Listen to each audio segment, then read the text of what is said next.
Welcome sa Aero Production. Dito nagsisimula ang lahat ng vending machine na nagbibigay buhay sa negosyo mo. Unang stop sa wood section. Ayan si Pau Pau at Tito Odel, tag team sa pagputol, buo at assemble ng mga box na kahoy. Dito, walang palpak, lahat sukat, lahat pantay. Next stop naman ang metal cage section. Si Richard at Kuya Jeff ang taga-cut, taga-hinang at taga-pintura. Sobrang tibay, literal na spark of connection dito kasi puro welding. Flex ko na rin ang aming bantay, ang pinakamatapang na tandang sa barangay. Kung di ka niya kilala, siguradong sasabungin ka. Si Kokok ay 24/7 on duty, walang sweldo pero may attitude. Pagkatapos mabuo ng mga box, ayun na, pick up time. Si Jeff at Uncle Jerome naman ang tagahakot papunta sa Era Shop.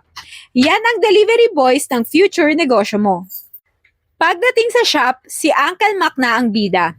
Siya ang nag-a-assemble ng lahat ng parts sa loob ng bendo.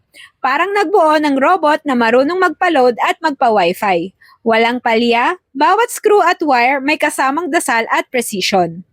Next naman ay setup, testing at quality check time. Si Pong ang master tester natin. Siya ang nagche-check kung lahat gumagana. Power, check. Coin, check. Signal, check. Wi-Fi, check.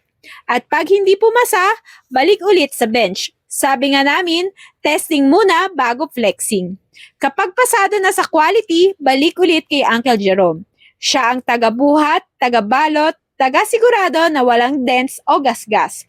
Kumbaga, pang regalo sa future ka-negosyo, sealed with care at may konting pawis.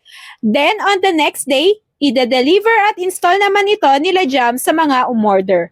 O kaya para sa malalayo, ay ipapa-LBC namin or JNT Cargo. So, ayan mga ka-negosyo, mula kahoy, bakal, hanggang assembly, testing, at delivery and installation. Lahat dumadaan sa kamay ng Era Family.